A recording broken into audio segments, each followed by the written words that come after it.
Black Clover chapter 301 review. Let's get right into it.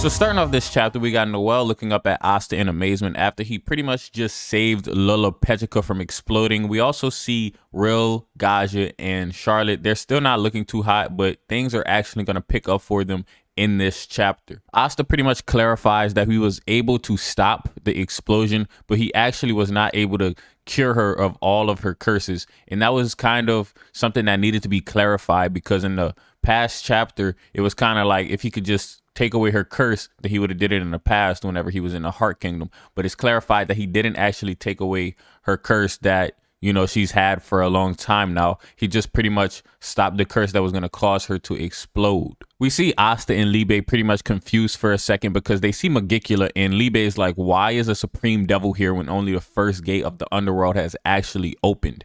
Now, we know because she did this ritual where she sacrificed some souls, and that comes into play in this chapter because later in this chapter, she actually goes on to use Vanika's power as well as Asia's power, but I'll get into that in a second. I just wanted to make a quick note that it's cool to see Asta and Libe getting along. Chibi Libe is just awesome. I mean, he's in Chibi form, yet he's talking about these devils, and it's just really cool to see. I don't know if that's just me. Now, we actually see Asta getting very angry, and this is because, you know, Megicula is just causing a lot of damage to his friends, his teammates, and he's just not rocking with it. Another thing that had to be clarified, because last chapter, a lot of people were like, why is he smiling in the middle of a war? Now that he's aware of the situation on the battlefield, he's actually not smiling at all. Libe actually has to tell him to pretty much, whoa, take it easy there. There's no way we can possibly beat Megicula without using Devil Union mode. So that's something that definitely needs to be noted. They can't just go straight into their Devil Union mode, and without it, they will not be able to defeat a supreme devil. Megicula pretty much figures out who Asta is immediately because he was able to actually defuse her explosion from happening to Megicula. So she's like, okay, if he's able to do that inside of the King world, he's the anti-magic boy. So Megicula pretty much is aware of who it is now. And Megicula actually pretty much knows that Asta is a threat, so she's going to go ahead and try to explode Megicula and Vanika at this time. However, the curse ended up vanishing, and we actually see Charlotte getting ready to launch a counterattack. Charlotte pretty much countered Megicula's, you know, curse that was going to explode Megicula and Vanika. She pretty much countered it completely. Once again, this puzzles Megicula. She's like, what's going on? There's no way Charlotte should be able to move because I am pretty much the one who took care of her single-handedly. And that's when we figure out that Real spell actually has a different intended effect, because it seemed like maybe it would have been used for defense, but then it pretty much got destroyed, and it pretty much didn't do anything as far as the defense side, but it actually defends in a kind of a different way. And this spell right here is more of a support spell where pretty much no one can die within it, and it actually gives strength to the people who are actually within this spell. So Charlotte has extra strength, as well as anyone who is inside of this spell who is friends of Real. They have extra strength, and they're pretty much invincible while this spell is in effect. I think that's a very captain level spell right there, if you ask me. Megicula is pretty much very, very puzzled still at this point. She's like starting to piece together the puzzle, and she's saying, okay, individually, I can destroy them, but together, they're actually becoming stronger by working together. So she's actually realizing that, okay, maybe I should not have underestimated them. I'm assuming that the devils don't really work together that much compared to how the humans are, and that's why Megicula wasn't really expecting any of this. So that's when Megicula pretty much shows us her new ability, or her ability that she hadn't shown us in the past. And this is pretty much, since she has the souls of Vanika and Asia, she makes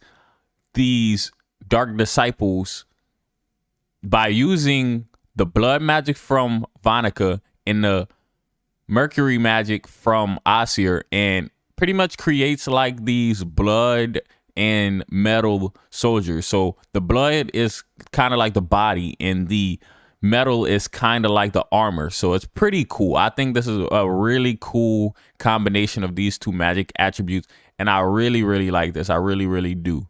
We pretty much see these corpses attacking all over the place, but they're pretty much being dealt with fairly easily. In the midst of all this chaos, Undine actually thanks Asta for saving Lilliputica. Of course, that was no big deal to Asta. He was going to do it regardless of whether Undine wanted it to be done or not. But it just shows how much Undine is in a vulnerable position. She's relying on other people to actually save Lilliputica, and it's good that she's actually thankful to them. And this is where pretty much the biggest moment in the chapter starts to build up right here. Asta's like, okay, I really can't be of any more help to you guys. There's nothing I can really do. Libe actually said this early in her chapter whenever he mentioned that they cannot defeat Megicula if Asta and Libe didn't go into Devil Union mode. So since they can't defeat Megicula, there's pretty much nothing they can do. They can't go into the Devil Union mode. So Asta's just going to basically have to rely on Noelle. And Noelle's like, yeah, you pretty much just got here.